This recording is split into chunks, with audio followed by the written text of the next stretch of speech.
let's be clear. No one asked for this video. But as I come up on my 3rd anniversary of my gastric sleeve weight loss surgery, I've been reflecting on how my life has changed in these past 3 years. This video is designed for my friends who are thinking about having weight loss surgery, or who know that they are having it, or who are fresh out of surgery, because I think this might give you something to look forward to, because it's all about the little things. And for those of you who are here because you are just curious about my life, I love you. Stick around. Thank you for being here. For all of the magical weight loss surgery and lifestyle tips, please be sure to subscribe here to BariTale Coaching. Make sure you hit the thumbs up button so that I know what kind of content you're into and you get to see this every single week. There could be like 1,000 categories inside this video alone. Some of these post-op posts are going to be very obvious, while some aren't. Some are going to be physical, some aren't. But I think the main way I want to break this up is by talking about things that I can do now and things that I'm willing to do now. It'll make sense. Stick around, it'll make sense, I promise. Just go with me. And if you're new here, hi, I'm Chelsea. I'm a bariatric weight loss surgery coach and also a patient. I have maintained an almost 100-pound weight loss over the past 3 years. I love all things Disney, summer, and champagne. I am a mama to a 6-year-old princess, and I think you're caught up. Why don't we begin with things that I can do now, 3 years after my VSG surgery. I'm starting with one that is actually really exciting for me and incredibly trivial to most of the world. I can cross my legs now, and I'm doing it right now. Look, yes, I am sitting on my daughter's stool, but look, I'm crossing my legs. Ooh, my knee. I hope you enjoyed that very sloppy proof. If I were attempting to do this at 235 plus pounds, I would need to like take my hands and take my leg, which I'm grabbing the bottom of. I did try to bring my toes up, but all you can see are my toes, and I feel like that's probably weird. So I'm just gonna spare you that, even though they're freshly pedicured.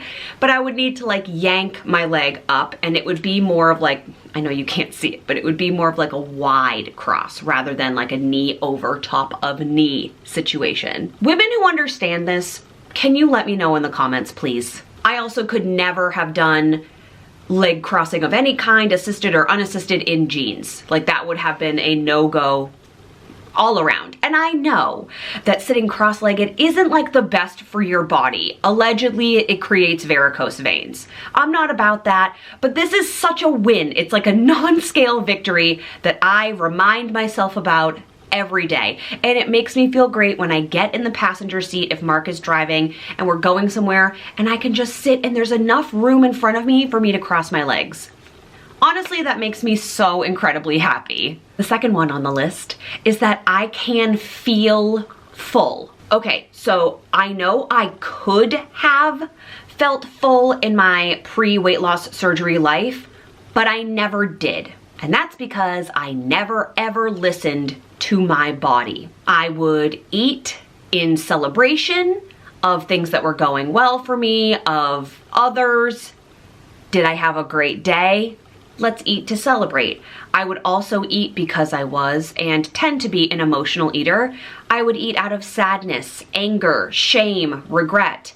Everything led to eating. I only ever stopped when the food was gone. That doesn't mean I wasn't full, but I never listened to those cues in my body.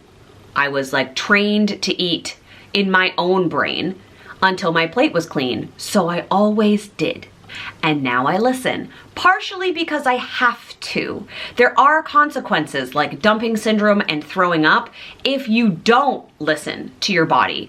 But there's always the opportunity to stretch out this little baby tummy that I have. So if I continuously stopped listening to those cues, I would regain weight. Now I take those cues from my body. I know what it feels like to be full.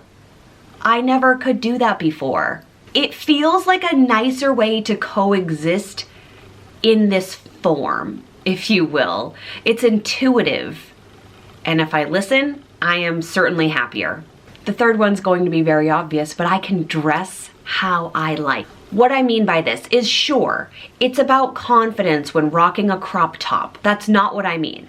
I mean that I can walk into a store, pull something off the rack, try it on, and know it's going to fit me. These dresses that I love, this one's from Zara, by the way, in these flowy, romantic, maxi prints, they didn't make them 3 years ago in sizes meant for like 12, 14 plus. Yes, size is much more inclusive now.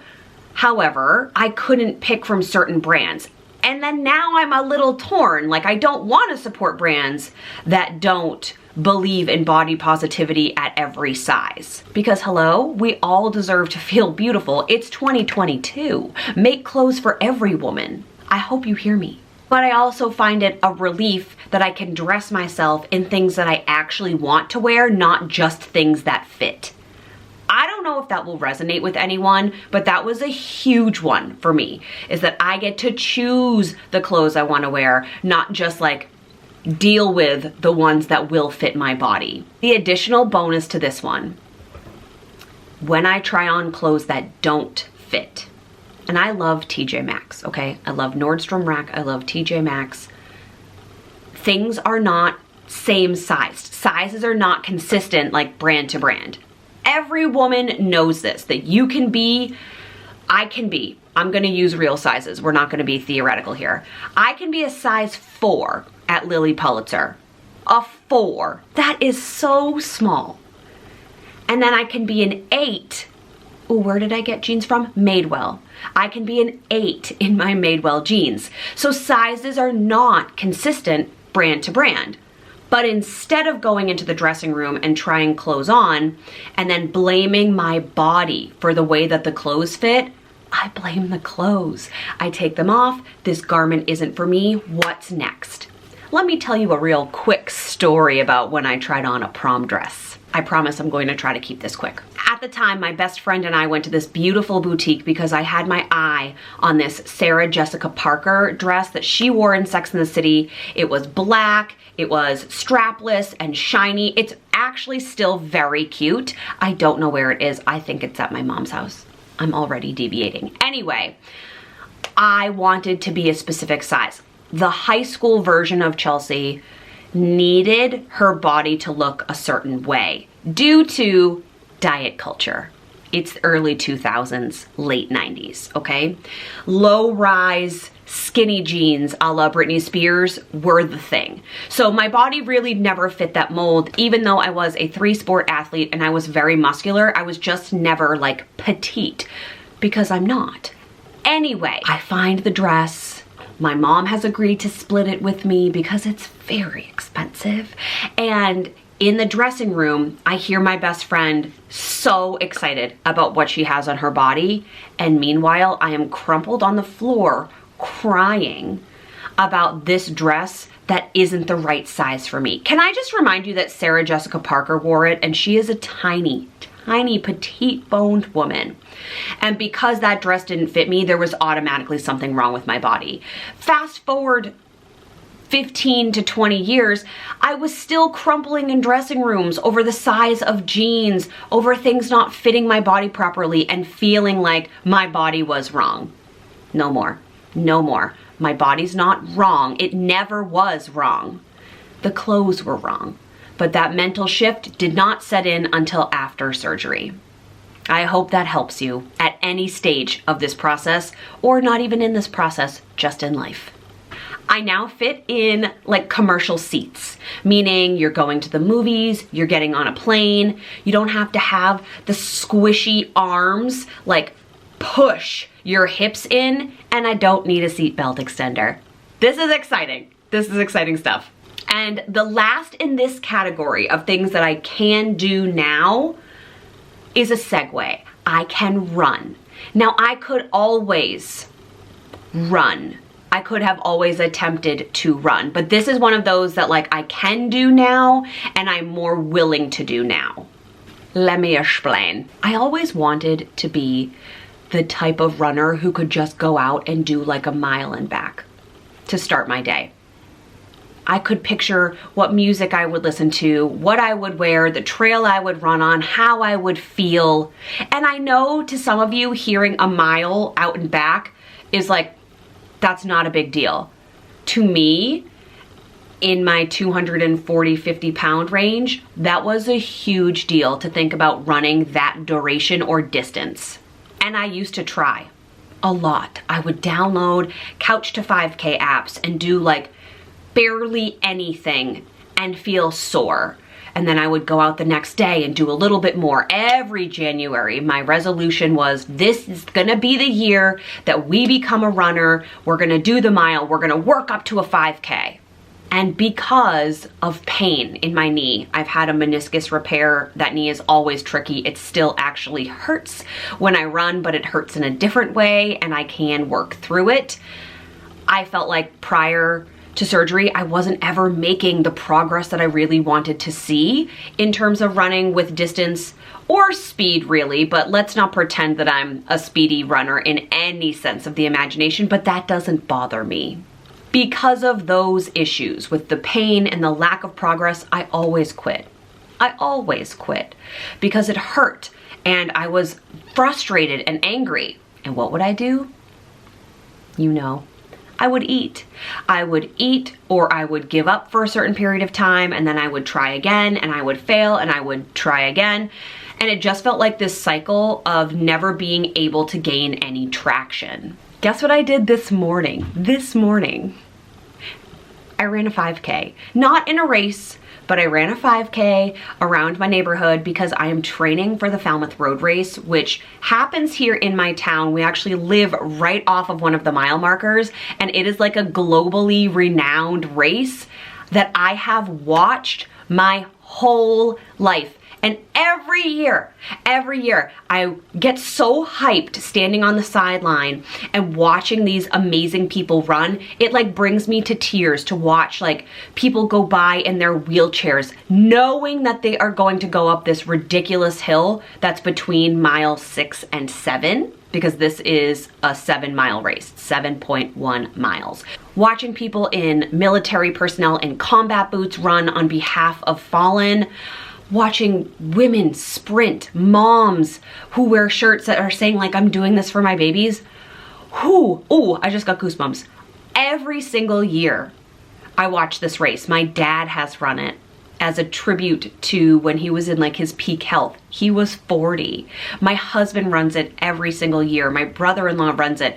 I have watched people in my life run this race that I have never been able to do, and I signed up to do it this year for the first time. And I'm fully terrified. It is a grueling course, at least it is for me, and I'm literally not even halfway there in my journey, but I'm going to get there because I ran a 5K this morning for the first time in a year. I'm running outside. I was never willing to do that before. When I would work out, I didn't want anyone to see me because I was really embarrassed. And this morning I ran on public roads. So this is something that like I am willing to do now that I wasn't before. I didn't want anyone to see me. I didn't want to think that they were making fun of me, even if they drove away after. Like, I didn't know what they were thinking, but I assumed I knew what they were thinking. And if we could just build a little Disney in here, just for a moment.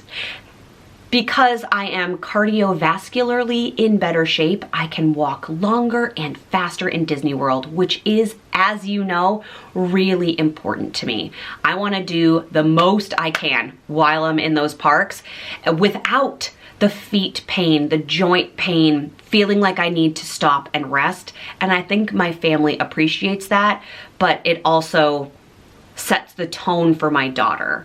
If you watched my first ever weight loss video, which I thought no one would ever see, and it turns out 20,000 people have now seen it, where I am literally sitting in this room and crying the day before my surgery because I'm talking about why I'm doing this. She's a huge reason. I want her to see me working out and challenging myself to know that she can do it too.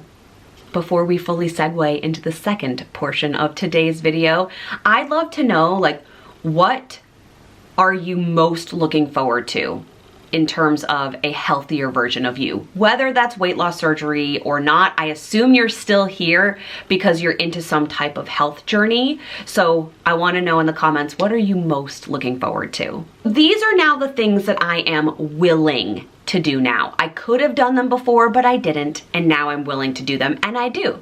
I eat in public. Ooh, how scandalous with my mouth. Now, I always ate in front of Mark because he's my husband and he has known me for a very long time. I couldn't have hidden my body from him. But there was a lot of secret and shame eating going on 3 years ago. A lot. Thought I was shame eating in private. When I would go out in public with someone other than Mark, I would always order like something small, and then I would come home and eat an additional meal, or I would eat before I would go. Now I eat freely and without reservation while listening to my body. Would you ever be interested in a mukbang? Mukbang? Am I too old for that? If you don't know what that is, because it sounds like something that it isn't, it's essentially where like we would sit down and share a meal together and we would just chit chat. So the video wouldn't have like a prompt like this one does. It would just be catching up while we share a meal together virtually. I have a lot of feelings about that, but let me know if that's something you'd be interested in seeing. Y'all, I wear 2 pieces in public with my body. This is honestly a regret I have. This is something that I wish I did at every and any size. Listen, look at my face. That's what I tell my students. Look at my face and hear me. A beach body definition for you by your friend Chelsea. Do you have a body? Check, you do. Are you going to the beach? It's gonna be summer soon. Yep, you are. You have a beach body. Period. End. As the kids say, cap. Ew, cringe. That's the end. You have one life. You are beautiful. You are strong. You are so much more capable. And you're so much more than just the skin that you're made of. Wear the 2-piece. Wear it. Wear the 2-piece. You look beautiful. Make yourself inspirational. Wear the 2-piece. Wear it. I hope you heard me. Your life is too short. And if you love a 1-piece, that's awesome. So do I. But if there's a 2-piece that you're looking at and you're like, I can't wear that. If I cursed on this channel, this would be the place I would insert that. Girl, wear the 2-piece, okay? I'm gonna stop talking about it, but I need you to make me a promise and I'll know if you're lying. We can do this together. Mine's white. Y'all, it's white. Okay, I'm moving on. I'm just very excited. I love a high-waisted bottom. You don't need a high-waisted bottom, but I have like a lot of organ pouch there because I've had a baby. So I like a high-waisted bottom for a little more tummy control, and I'm just already excited to crack out my bathing suits. I have never said that sentence in my life, that I am excited for bathing suits. How the surgery can change your life. I can also be more natural. Let me explain what that means. So my hair, as you can tell, this is its natural curly state, moosed up, just what it is. Although some pieces, as you can see, we're on a curly girl journey. Some pieces are definitely like curlier than others. It's just, but it's the natural look. It's also a natural color. Prior to my weight loss surgery, my hair was always over processed, always flat ironed, always curled. And while I do love that polished look, I don't feel the need for that to be my everyday go-to. My makeup is definitely lighter, meaning that it's not as caked on. I don't wear foundation every day. I don't always have false lashes on. My nails are not always manicured. I'm not always tanned. Like, I used to hold myself to this standard of like more is more. Color, lashes, long nails, super brown skin, like just so many more enhancements to try to trick you into thinking, oh, look at her cute hair. Oh, she's not fat. Like, I thought that all of these things could trick you away from looking at my body, but now I realize that that is silly. That's silly. I couldn't have hidden my body even if I wanted to, no matter how sleek and shiny and blonde my hair was. Again, that probably makes me sound like crazy, but if you know, you know. If you know, you know. So I'm kind of embracing this more natural-esque version of myself, and that's not to say that I don't love makeup. There's actually a video coming up soon about things I'm learning regarding how to do my makeup post weight loss surgery, because my skin is definitely different. I love a manicure. It makes me feel put together, but like, we need to make sure that we're also taking care of our hair, skin, and nails, and not just over processing or like stripping away their natural oils all the time. I just feel like because I'm more comfortable with my body, I can be me, and that's enough. I can exist without caffeine. I am willing to exist without caffeine. Who knew? Yeah, I miss Diet Coke every day still. I get that question a lot, but don't you miss Diet Coke? Yes. It is bubbly. It is delightful. It gives you that like sensation of stars and deliciousness when it hits that back of your throat. Yes, girl, I miss it every day, but I can exist without it. And lastly, I am willing to try things that excite me, but also scare me a little. So like, I did a polar plunge on January 1st. I signed up for this really big road race that is making me super nervous and excited at the same time. I own a bike now. I got a bike for Christmas and I'm gonna ride it in public with a helmet on.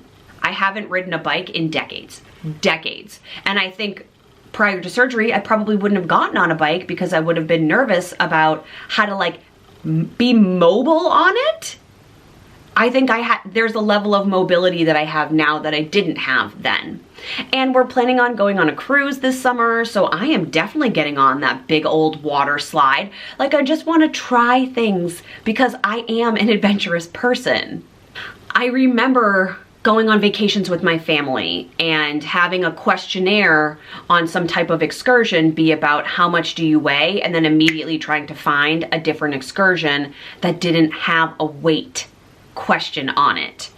And now I don't think about how someone else will perceive my body. Like if I'm being strapped in to zip line through a jungle, I'm not thinking, I wonder if that person thinks I'm fat. I'm thinking, I sincerely hope that I am harnessed incorrectly. But both of those thoughts would go through my head before, and now only one of them does, and it's about my life and safety, not about like, I worry that they're judging me, because I don't care. I just don't. My life just feels more free, and I get to be the most me that I've ever been, which is definitely a lot and too much for certain people, and that's okay. As Elise Myers would say, they can go find less, and they will. I hope this was helpful and interesting. I know this is one of the longer ones, but I just feel like I needed to say this. I needed to get it off my heart and into your faces so that hopefully this can be something that you look forward to, maybe one or two of these things. If you have any questions, please let me know in the comments below. I love reading them, and I don't get back to every single one, but I do read all of the comments that come in. I love you. I hope you know that you're beautiful, and you better wear that dang two-piece because I will know. And we will see you next week. Bye, friends.